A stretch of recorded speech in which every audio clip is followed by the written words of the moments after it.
Morning world and happy Soul Food Sunday. This is Dr. Gatson. I'm just here to go ahead and continue to share some information with you.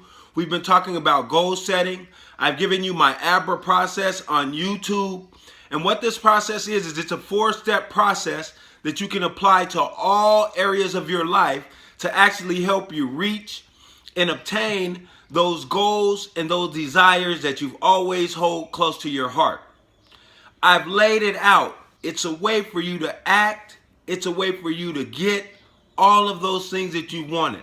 So make sure that you're reviewing this material. Make sure that you know my ABRA process, the ask, the believe, the receive, and the act, and that you're actually applying this process to all facets of your life. Everywhere you go, everybody that you talk to, everything that you encounter needs to be approached with this ABRA process so that you can finally reach and you can finally obtain those goals, those desires, and those dreams that you've been longing for. Today I wanted to talk to you about classical conditioning. And there was a study that was done by a Russian scientist named Pavlov with a dog, a bell, and also a snack, some type of dog treat. But what this scientist demonstrated and what he learned from this study, that if he paired a dog with a bell and a snack, that actually over a period of time, you could get this dog to act a certain way without providing certain stimulus. So what he actually did was he called his dog over, he rung a bell, and then he gave his dog a snack, and then the dog would salivate and would beg and would want what? More treats. We've all have had dogs. We've all probably experienced this with some type of dog, cat, animal, or whatever. You give them something, and then what do? They salivate, they beg, and they want more. So after the first week, he did this every day. He rung this bell, bing, bing, bing, bing, bing. The dog came over. The dog looked at him. He gave the dog a treat, and then the dog salivated. And the dog begged and wanted more of the treat. So after he did this for a sequence of probably about 3 weeks, he actually called the dog over, rung the bell, and didn't actually give the dog a treat, but the dog actually began to salivate. So what had happened was the dog had related the sound of the bell to the treat, and the reaction in the dog's brain automatically made the dog salivate because in its brain it had paired the bell with the treat together, and then it had a biological response based on that. So I know a lot of you are out there like, well, what does this has to do with goal setting? Why are you even going over this? Well, what it is the reason that I'm sharing this with you is that a lot of you have certain things that are in the way that are habits or behaviors that are preventing you from reaching the goals that you've outlined that you wanted to reach. So therefore today we're going to talk about removing those barriers and ways to remove those so that you can actually go forth, move forward, and grab on to those goals and those things that you said that you wanted. So after he did this study for a long period of time, he said, and he wanted to wonder, okay, well, what would happen if I actually continued to do this same routine of ringing the bell, the dog coming over, and then giving him a treat, okay? But what would happen if I decided in the end to continue to do this behavior but not actually give him the treat? Will the dog continue to salivate because of that connection that is related in the brain? So after a period of about a month, he continued to do this and he didn't give the dog a treat. But what happened was the behavior became extinct.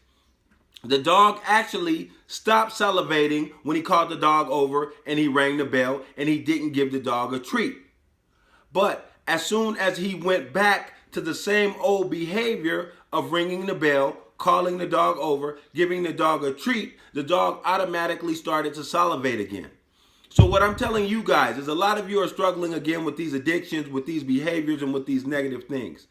The whole thing that you're going to have to do is when you're putting that situation, if it's drinking, we'll use that for an instance, and you go to the bar and you're putting that situation to go ahead and take a drink, The whole thing is to not take that drink. And as you don't take that drink and you're getting put in certain situations time and time and time again, it will get to a point where the effect through the pathways of the brain are not going to be the same. It is not going to have the same emotional tie and emotional response on you. This applies to all behavior. It applies to relationships. If you're in a negative relationship and you're don't want to be in this relationship any longer, the whole thing is the longer that you go with cutting ties and continuing to do your same normal routine, not withdrawing from the world, not locking yourself up in your room, but continue to do the same thing that you've always done, but remove that one thing out of your life. In this instance, it would be that one person, no association, no contact, and you remove that out of your life. It will only take a period of time where you're able to deal with that emotional feeling that you have. Why? Because of the connection that's in the brain. What wires together and fires together in the brain is the way that it works, and it creates pathways.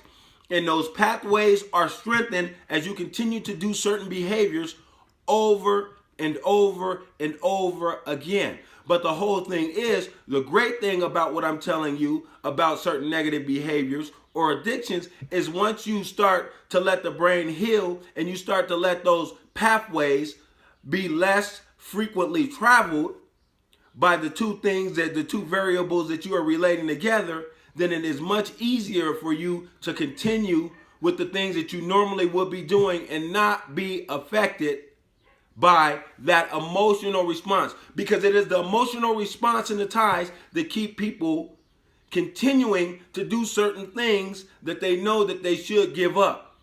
And it actually is those big major roadblocks that prevent them from moving forward.